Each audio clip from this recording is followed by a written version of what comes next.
Genèse chapitre 39.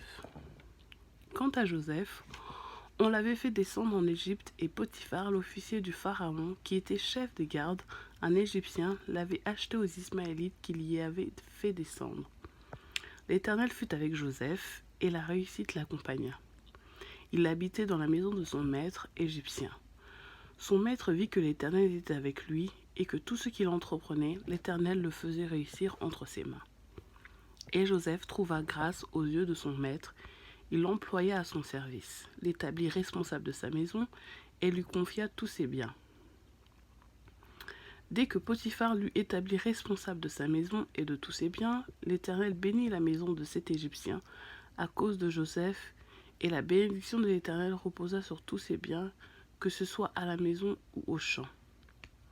Il abandonna tous ses biens entre les mains de Joseph, et il ne prenait connaissance de rien avec lui, sauf de sa propre nourriture.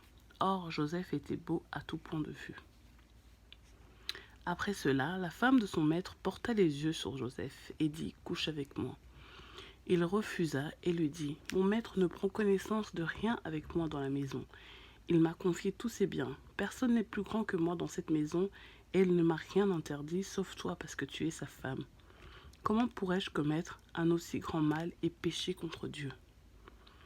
Elle parlait tous les jours à Joseph, mais il ne l'écoutait pas et refusait de coucher avec elle, d'être avec elle. Un jour, il était entré dans la maison pour accomplir son travail. Il n'y avait là aucun des gens de la maison. Elle l'attrapa par son habit en disant « Couche avec moi ». Il lui laissa son habit dans la main et sortit. Lorsqu'elle vit qu'il lui avait laissé son habit dans la main et qu'il s'était enfui dehors, elle appela les gens de sa maison et leur dit « Regardez, il nous a amené un Hébreu pour abuser de nous. Cet homme s'est approché de moi pour coucher avec moi, mais j'ai poussé des grands cris.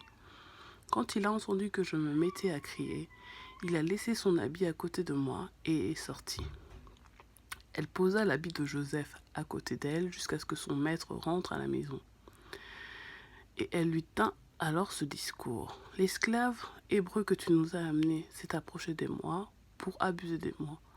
Comme je me suis mise à crier, il a laissé son habit à côté de moi et s'est enfui dehors. » En entendant les affirmations de sa femme, qui lui disait « Voilà ce que m'a fait ton esclave », le maître de Joseph fut enflammé de colère. Il s'empara de Joseph et le mit en prison à l'endroit où les prisonniers du roi étaient enfermés, et resta donc là, en prison. L'Éternel fut avec Joseph et étendit sa bonté sur lui. Il lui fit gagner la faveur du chef de la prison.